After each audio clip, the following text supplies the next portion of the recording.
Hello and welcome to Wilson Center Now, a production of the Woodrow Wilson International Center for Scholars. I'm John Molesky. My guest today is Mike Sfraga. Mike is the founding director of the Wilson Center's Polar Institute and also director of the center's Global Risk and Resilience Program. And Mike recently accepted a presidential appointment. President Biden asked Mike to take the position of chairman of the United States Arctic Research Commission. Mike, welcome aboard and congratulations on the new appointment. Well, thanks, John. It's always great to be with you, and thank you for the congratulations. It really is an honor to have been selected, and we can talk about that as well. But yeah, it's a wonderful day. Well, Mike, those of us who've known you for years and seen your work in the Arctic have thought of you as Mr. Arctic, and now the whole world gets to know what we've known for quite some time. So really, it is exciting to see. Thank you, John. So let's start there, and then we'll dig into some issues as well. Tell us about the Arctic Research Commission. What is its task, and what will you be doing? So the Arctic Research Commission of the United States was founded in the 1984, actually, and it's part of the Arctic Research Policy apparatus for the United States. So it's a very important commission. It's a separately federally funded, federal entity of the United States government. It's an independent federal organization. It has a number of missions. One is to advise the President of the United States and advise Congress on both domestic and international Arctic research and related policies. And we do that in a number of ways, work with federal agencies, work with interagency boards to craft what the United States should be doing both domestically and internationally in the entire Arctic research endeavor. Mike, I'm not sure if I ever asked you this, but I'm curious, where did your interest in the Arctic originate? How did you end up on this path? Well, that's a whole other now discussion, John, but I'll give you the thumbnail of it. You're born and raised in Brooklyn.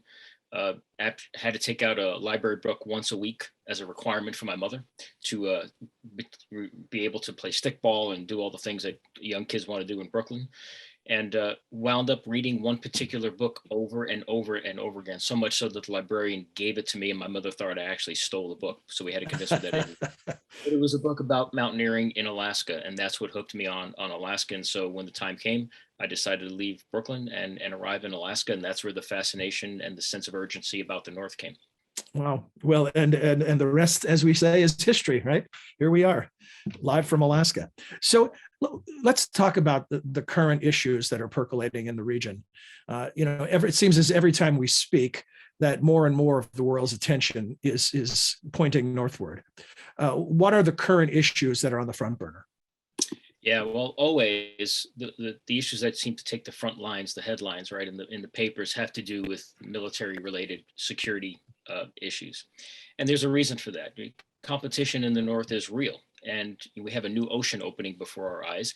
The North is not ungoverned; it is a governed region. But as the ice recedes, and this year, frankly, it was the second lowest ice coverage in the Arctic Ocean ever recorded, modern recordings. So as that ice opens, you have a space, and where spaces are, that's in nature bores a vacuum. And so the Arctic now is part of this grander geopolitical discussion and chess game going on in the North. Now it doesn't look like the Middle East, it doesn't look like other places. Nevertheless, it is a space that is very important to not only the 8 Arctic nations, but to non-Arctic nations as well. So there's a real security issue, a real military issue in the North. The Russian military just announced their intention to create an entire Arctic Navy fleet, Navy and terrestrial, likely, that will just focus on the Northern Sea Route and all things Arctic. That's very different than their other branches of the military. So that tells you something about at least the Russian intention to protect their Northern Sea Route. It's tied to economics. So that gets your attention. 4 Chinese warships off the coast of the Aleutian Islands recently spotted. That tells you that there's also military interest from the Chinese in the North and elsewhere. So this issue is not going away. We need to be vigilant and diligent, but that's certainly one that takes the headlines and grabs your attention. Not many people think we're going to go to war tomorrow because of a conflict in the North. We worry about a miscommunication, a miscalculation, but nevertheless, we need to be diligent and vigilant about that particular issue. So that's always out there, but there are many, many other issues going on in the North, and that should not take all of the attention. Let me spend another second on it, though. When you talk about this buildup, whether it be the Russians or the Chinese or the U.S., toward what end? You know, in other words, what are they protecting? What are they defending? Is it the shortcuts between continents by heading north, the new shipping lanes that are opening up, access to resources? What requires security? Yeah, well, all of those things, particularly for the Russian Federation. So, if they stood up an Arctic fleet, an entire military component focused on the north, President Putin, I would believe, has a number of theories here in terms of how he projects power. One is projecting power. Two is influencing what happens in the north. When you have presence, you have influence, and if you grow your presence, you grow your influence. Third is protecting the economic base that is so much a part of the Russian Federation's GDP, oil and gas and minerals more and more. So that's a protection of that. Also claiming the Northern Sea Route, those internal waters as internal waters to the Russian Federation and not international waters as the United States and others see parts of that area to be international, not so much the Russian Federation's ocean lines. So there's a lot of play there in terms of projecting power, but also influencing the future of that region and making sure that, at least for the Russian Federation and their mindset, they have protection and defending what they believe to be not only their interests, but their assets as well. So to that end, you know, those are four big pillars of to what end. Yeah, and much of the world, when they think of new shipping lanes, aren't thinking about economic opportunities. They're thinking about rising sea levels. And we just completed the COP26 conference. Any news coming out of there that is of particular interest to Arctic nations? Well, you know, all of it, and here's why. You know, that's not a pejorative statement.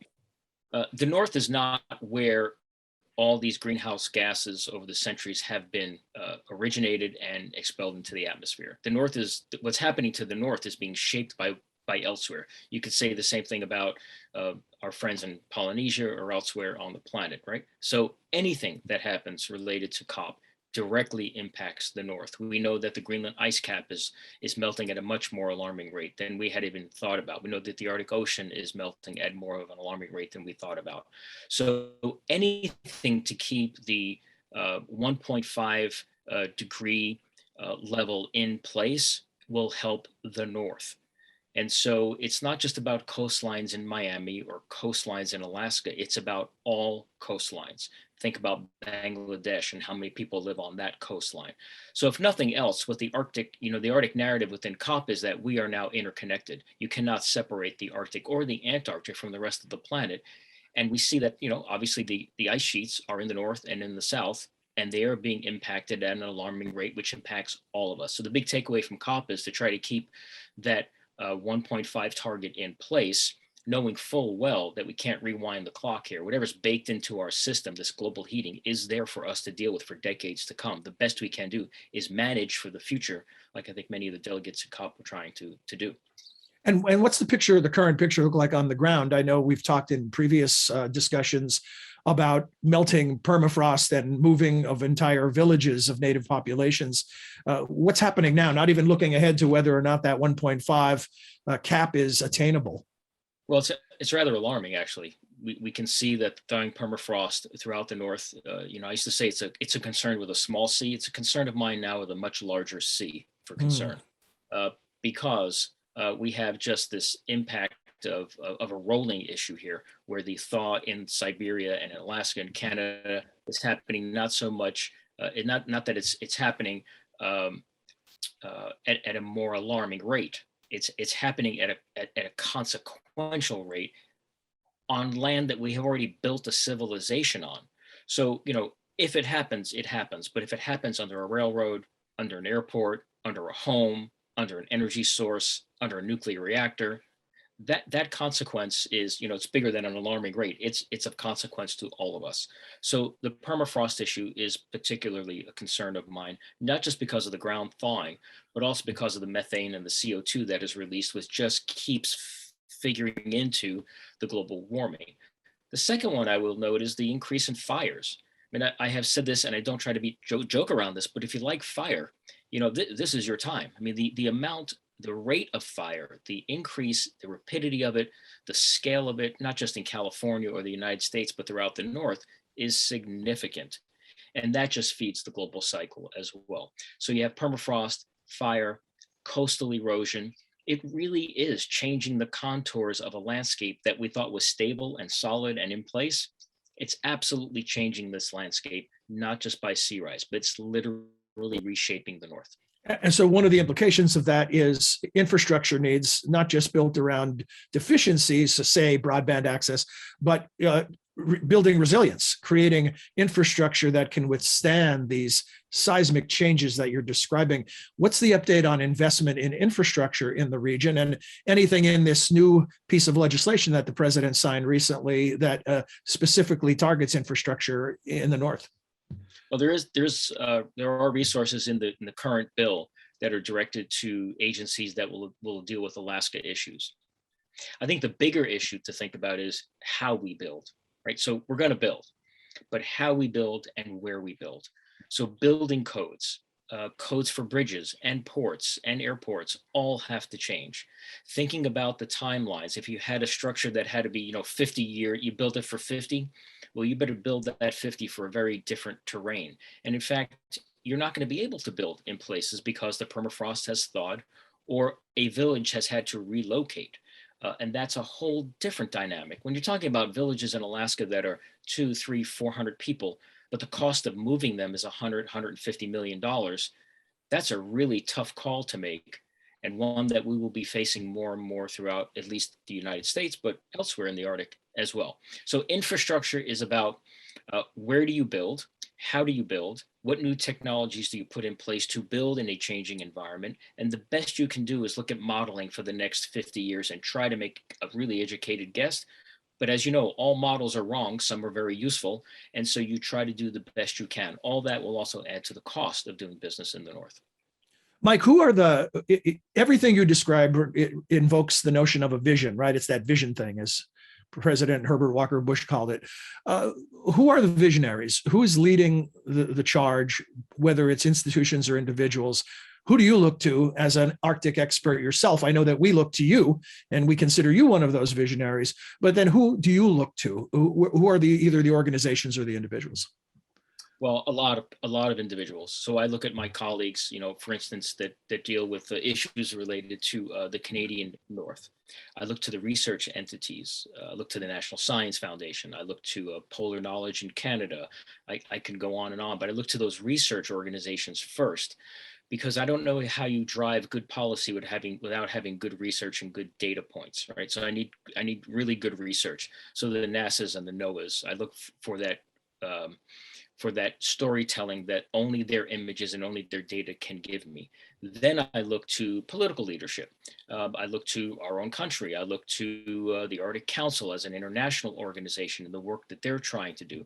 But it's interesting because I look more and more to individuals who have a lot more experience, not just in reading publications, writing publications, or formally in charge of an organization. If you want to have a very good understanding of the environment, ask the indigenous leadership around the North, right? Because they have been in harmony with this landscape for a very long time. So when you blend Western knowledge with traditional knowledge, you get a far richer picture of that. But there are names out there like an Orrin Young, who's been talking about governance structures for a very long time and has insights about governance structures. There are researchers like John Walsh from the University of Alaska, who just won an outstanding prize for his research work in understanding the North. And it's hard when you start listing names because there's so many of them. But we work with a lot of these organizations, whether it's Harvard or NUPI in Oslo or the Munich Security Conference. There are thought leaders around all of these issues that we tap into. And that's why the North is a very big neighborhood, but a small village. And so we're able to communicate on a level that is not only is it intimate, but it's been fostered over decades. Speaking of resources, I want to, I looked it up today.